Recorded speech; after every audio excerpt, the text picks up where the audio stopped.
Already మీకు అందరికీ నిన్నటి రోజే తెలియచేశాను. ఉదయాన్నే భర్త పాద ప్రక్షాళన చేసి ఆ ఒక్క నీరుని ప్రోక్షించుకొని వాళ్ళకి కుడి చేతికి కంకణం కట్టి పూజించి వాళ్ళ ఆశీస్సులు తీసుకోవాలి. అలా చేయడం వల్ల పతి సంజీవిని అంటే పతికి ఆయుష్ పెరుగుతుంది, స్త్రీకి సుమంగళ యోగం ప్రాప్తిస్తుంది.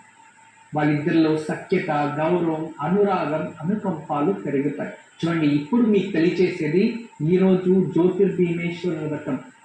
వివాహం కాని వారు ఈరోజు పార్వతీ పరమేశ్వరులకి పూజించి కంకణం ధరిస్తే వివాహం జరుగుతుంది. ఎవరైతే ఈరోజు 2 కుందలు అంటే దీపస్తంభాలు ఇలా చక్కగా వెలిగించి మనము పార్వతీ పరమేశ్వరులాగా వాళ్ళని పూజించాలి.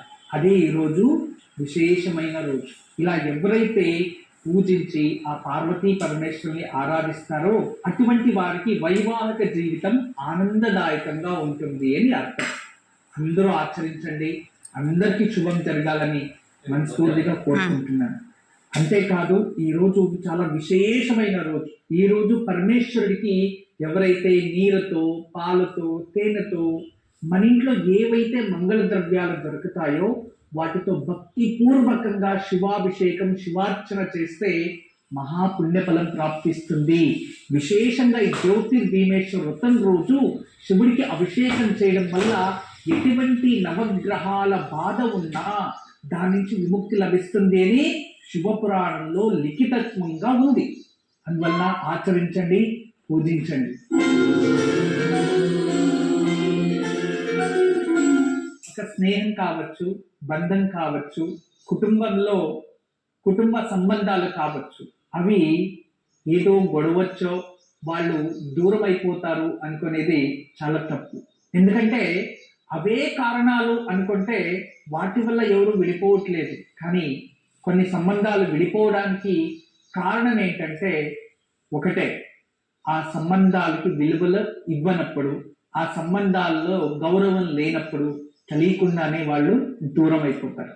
అది స్నేహమైన, అనుబంధమైన, కుటుంబమైన ఏదైనా సంబంధాలు విరిగిపోవడానికి నిర్లక్ష్యమే కారణం.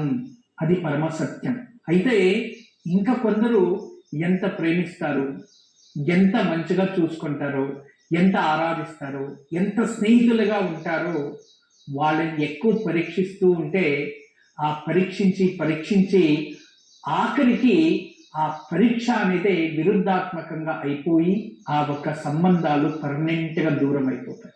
అందుకే మంచి సంబంధాలని ఎక్కువ పరీక్షించకండి. పరీక్షించినంత అది మీకే ఏదో ఒక రోజు ప్రమాదంగా మారవచ్చు.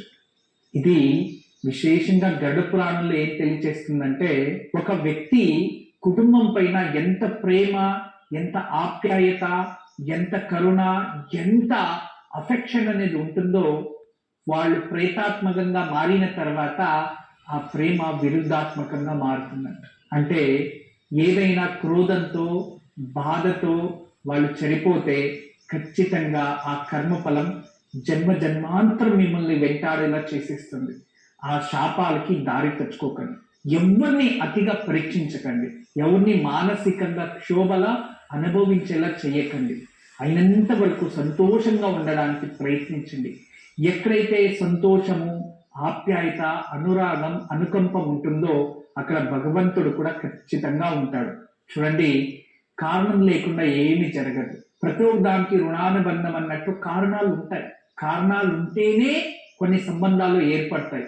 కానీ ఆ సంబంధాల్ని మీరు నిర్లక్ష్యం చేసుకుని దూరం చేసుకుంటే జీవితాంతం బాధపడాల్సి వస్తుంది. అందుకే కుటుంబ సభ్యులు సంతోషంగా ఉండడానికి ప్రయత్నించండి. ఒకరిని క్షమించడానికి ప్రయత్నిస్తూ ఉండండి. జీవితంలో క్షమాపణ కోరేవాడి కన్నా క్షమించే వాళ్ళనే గొప్ప గుణం ఉంటుంది అని మన శాస్త్రీయ సంప్రదాయం తెలియచేస్తుంది. పూర్వంలో ఒక గ్రామంలో ఒక కుటుంబం ఉంటుంది. భార్యాభర్తలు చాలా అన్యోన్యంగా ఉంటారు. రోజు రోజుకి వాళ్ళ పేదరికం పెరుగుతూ ఉంటుంది. భర్త బయట వెళ్ళి పని చేసుకొస్తారు. ఆ వచ్చే కాస్త కూలీ డబ్బులతో కుటుంబం అలా పోషిస్తూ ఉంటారు. ఇంట్లో ఉన్న స్త్రీ తను మంచిదే, కానీ ఏదో లోపం, చిన్న చిన్న లోపాలకే చాలా కోపం తెచ్చుకొని చిరాకుగా ఉంటుంది. ఆమెలో చాలా గొప్ప గుణం ఉండేది. ఎన్ని కష్టాలు వచ్చినా ఎవరి దగ్గర చెయ్యి చాపేది కాదు. ఎన్ని కష్టాలు వచ్చినా తల్లి తండ్రిని ఆశ్రయించలేదు. వాళ్ళు ఏమి ఇస్తామన్నా వాళ్ళకే వాపస్ ఇచ్చి పంపించేది. ఎప్పుడు కూడా ఇలా ఒకరి ముందు చెయ్యి ఇలా చాపలేదు. ఎందుకు అంటే ఒక కూతురికి కన్యాదానం చేసిన తర్వాత, ఆ అల్లుడి గారి ఇంటికి పంపించేసిన తర్వాత తల్లి తండ్రికి ఆశీస్సులు అందించడానికి మాత్రమే అర్హత ఉంటుంది. కానీ వాళ్ళంతటి వాళ్ళు ఏదైనా మనకి అందించినా అది మనకి దానం కిందే వస్తుంది. కానీ మనము వాళ్ళని ఆశ్రయించి వాళ్ళ దగ్గర ఎప్పుడు కూడా చేయి చాపుతూ ఉంటే మీరు భిక్షకులు అయిపోతారు. ఏదో ఒక రోజు వాళ్ళ రుణంలోనే ఉంటారు. మళ్ళీ ఆ కుటుంబం చూడండి చాలా అప్పుల బాధల్లో చిక్కేసుకుంటారు. ఇవి చాలా ఉదాహరణలు లభిస్తాయి. ఎందుకంటే మీరు మీ జీవితంలో అలా వాళ్ళు ఆశ్రయిస్తూ ఉంటే చూడండి మీ జీవితం ఎలా ఉంటుందో మీరే తెలుసుకోండి. అయితే ఈరోజు మీకేం తెలియచేస్తున్నా అంటే, అటువంటి ఒక మంచి కుటుంబం ఎప్పుడు తల్లిదండ్రులను ఆశ్రయించలేదు. వాళ్ళు ఏది ఇచ్చి పంపించినా దాంతో పాటు ఇంకొక పని చేయగానే ఇచ్చి కూతురు పంపించేసేది. అటువంటి గొప్ప గుణవంతురాలు. ఒకరోజు భర్త ఎక్కడి నుంచినో బయట నుంచే వస్తాడు. ఇంట్లోపలికి అడుగు పెట్టంగానే వాళ్ళిద్దరి మధ్యలో కాస్త మనస్పర్ధలు వచ్చి నీ యోగ్యత ఏంటి అనేస్తుంది. అలా అనగానే ఆ భర్తకి కోపం వస్తుంది, కానీ ఏం మాట్లాడు. వెళ్ళి రూమ్లోకి వెళ్ళిపోతాడు. రాత్రంతా నిద్ర రాదు.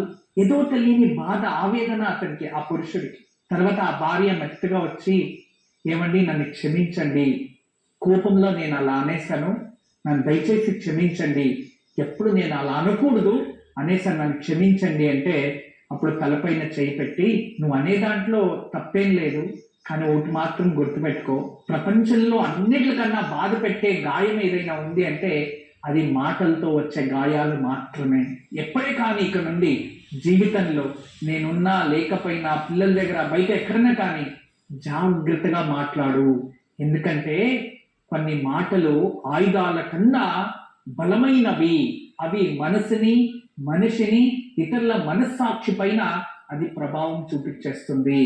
జాగ్రత్త అని భార్య తెలియచేస్తారు. ఈ రోజు మంచి మాటలో ఉన్న కథ మీకు అర్థమై ఉంటుంది. జీవితంలో కుటుంబంలో సంతోష, ప్రేమ, ఆప్యాయత అనేది ముఖ్యం, కానీ పట్టింపులు, కోపాలు, ద్వేషాలు ఇటువంటివి కాదు. గురుజీ మరిన్ని విశేషాలు తెలియజేసిన కార్యక్రమంలో విరామం తీసుకుందాం. ఓంకారం special partner cycle pure agarbatti, health, wealth and happiness. ఇప్పుడు కార్యక్రమంలో విరామం. రేపు మీరు ఉదయాన్నే